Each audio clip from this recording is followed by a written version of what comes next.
You've probably heard that old saying, right? The sun never sets on the British Empire. And you know what? For a long, long time, it was literally true. We're talking about a global superpower that controlled the destinies of hundreds of millions of people all across the globe. Okay, let that sink in for a second. 25%. 1/4 of all the land on planet Earth. And almost 1/4 of all the people, too. I mean, the sheer scale of it's just mind-boggling. It's almost impossible to really wrap your head around. So, that leads to the million-dollar question, doesn't it? How on earth does an empire that big, that powerful, just kind of vanish? I mean, pretty much within the span of a single lifetime. Well, as we're about to find out, it wasn't just one thing. It was more like a perfect storm. All right, so here's our game plan for this explainer. We'll start by looking at the empire at its absolute peak. Then we'll dive into the one war that really changed everything. After that, we'll talk about this powerful rising tide of freedom, the incredible cost of just trying to hold it all together, and finally, we'll unpack its legacy and see how it still affects all of us today. Okay, first things first. To really get why it all fell apart, you've got to understand just how massive it was at its height. So what did this empire actually look like in its prime? Well, it was way more than just a bunch of countries on a map. Think of it as this: global, interconnected machine running on military power and economic might.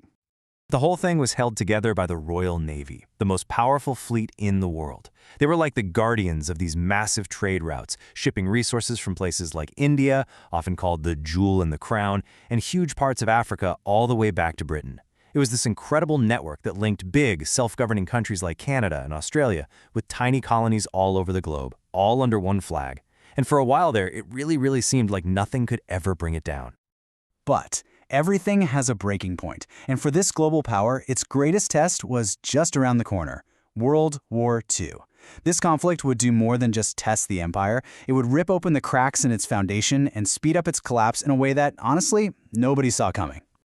And this right here, this tells a huge part of the story. It's all about the money. Before the war, Britain was basically the world's creditor, the bank everyone owed money to. But after 6 long, brutal years of fighting, it was practically bankrupt, and it owed enormous debts, especially to the United States. You see, the war hit Britain from every single angle. First, the cost was just astronomical. We're talking about money troubles on a scale they'd never seen. At home, bombs had wrecked their cities and factories. But maybe just as important, its image of being unbeatable was completely shattered. When Singapore fell to the Japanese, it was a massive shock. It proved Britain could be defeated. And then there's the human element, which is so crucial. Millions of soldiers from the colonies fought for the empire's freedom, and when they came home, they started thinking, hey, what about our freedom? So yeah, the money was a huge problem. But this wasn't just an economic story. Something else was happening. A powerful idea was spreading like wildfire across the empire. The simple but revolutionary idea of ruling yourself. We call it nationalism. And really, it's just that deep down feeling we all have, right? That desire to control your own future, to be proud of your own country and culture. And for the millions of people living in the colonies, that feeling boiled down to one powerful goal: getting out from under British rule. And you had these incredible leaders emerging, like Mahatma Gandhi in India. He gave people a whole new playbook. He showed the world that you could fight for freedom without firing a single shot. That peaceful protest could be incredibly powerful. And that idea, it inspired independence movements all over the planet. And here's the real irony. During the war, Britain had asked everyone in the empire to be patriotic, to fight and sacrifice, to save the empire from tyranny.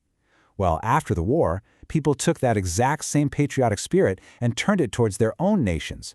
They basically said, we just fought for freedom, now we want it for ourselves. So you've got this huge push for independence from the colonies, and at the same exact time, you've got this harsh new reality back in London, a country completely drained by war that just couldn't afford to run an empire anymore. I love this analogy. Think of the empire as this giant, sprawling mansion. It looks amazing and impressive from the outside, right? But the heating bills, the security, the staff, the repairs, the cost to just keep the lights on is enormous. And after World War II, Britain just didn't have the cash to pay for the upkeep anymore. And those bills were everywhere. You're paying for soldiers and ships all over the world. You're paying for administrators to run these vast territories. You're trying to build railways and roads. And you're doing all of that while trying to rebuild your own cities that have been bombed to rubble. The numbers just didn't add up. It was impossible. And if you need one moment that perfectly captures this new reality, look no further than the Suez Crisis in 1956. Britain tried to flex its muscles like it was still the world's superpower, but the United States basically told them to back down, and they had to. It was this huge public humiliation that sent a crystal clear message to the whole world: Britain wasn't calling the shots anymore. Meanwhile, back in Britain itself, people's attitudes were changing. A whole new generation was growing up, and they were more worried about their own lives and rebuilding their own country. The focus shifted to creating things like the National Health Service, a welfare state to take care of their own people.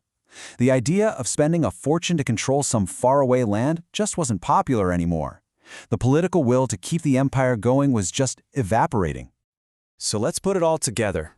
The money's gone, the military is stretched thin, the people back home have lost the appetite for it, and the people in the colonies are demanding freedom.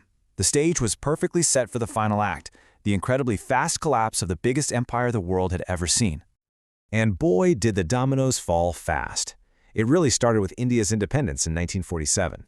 Losing the jewel in the crown was a huge blow. Then, as we saw, Suez in '56 was the public proof that the power was gone, and it all kind of culminated in that final iconic moment in 1997, the handover of Hong Kong, when the British flag was lowered over its last major colony for the very last time. And as the British Empire faded into history, a whole new world map was being drawn. The era of the great European empires was officially over. In its place, you had a new kind of global power struggle, the Cold War, a showdown between two brand new superpowers, the USA and the Soviet Union. So, what did it all leave behind? What's the legacy? Well, it's complicated, to say the least. There's no simple answer.